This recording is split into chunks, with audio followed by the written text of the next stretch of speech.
They aren't just trying to distract you, though. The left is also trying to rewrite history on the floor of the U.S. Senate, no less.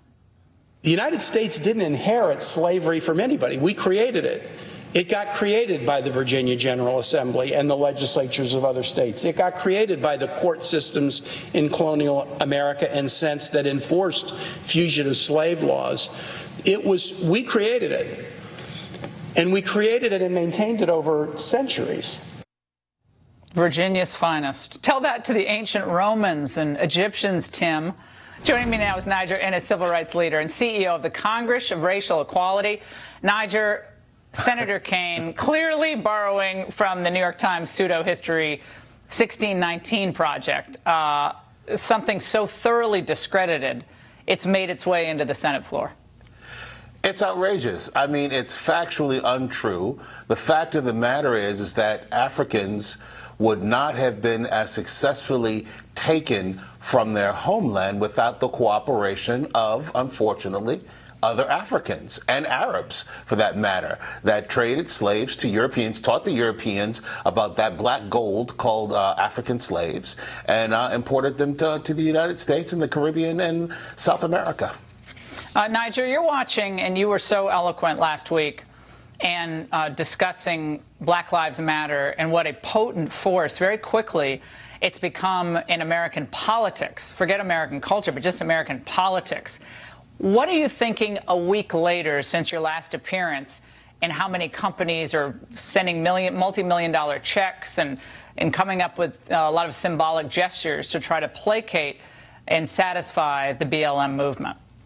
I think it's very, very sad because it reminds me of, various eras, be it the Rodney King riots, be it the riots in Harlem and Watts and all across the country in the late 60s, where, corporations and government seeks to pour money as quickly as they possibly can to deal with their own guilt, but not really to get to those individuals in the minority community or the poor white community, for that matter, that would be really effective. I think it is most unfortunate. And when you dig a little deeper, I mean, again, I did last week and I'll do here, I separate the legitimate anger and frustration of those rank and file protesters in the street from the real agenda of Black Lives Matter. But I don't think these corporations, I don't think these politicians that are bending over backwards give a darn. They want to assuage their guilt. They want to be able to say, oh, well, I gave to Black Lives Matter.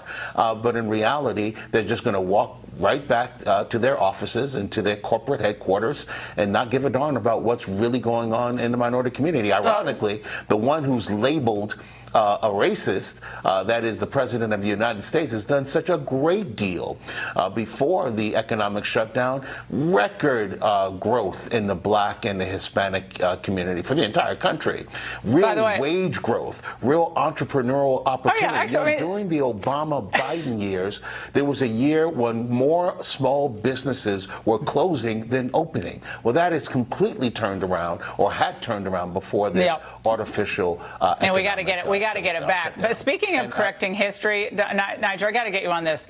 This is a University of Pennsylvania professor. Her name is Dorothy Roberts. This is what she had to say about the history of policing. Watch. It would go all the way back to the very origins of the police, which are enslaved patrols that were designed to catch runaway enslaved people and maintain order on plantations. It's really important to understand why we have an armed police force that engages in so many acts of routine violence. Niger, reaction to that? I mean, it's an inversion, a warping of real history. But you know what? I don't blame these progressives, and particularly progressives that call themselves Democrats.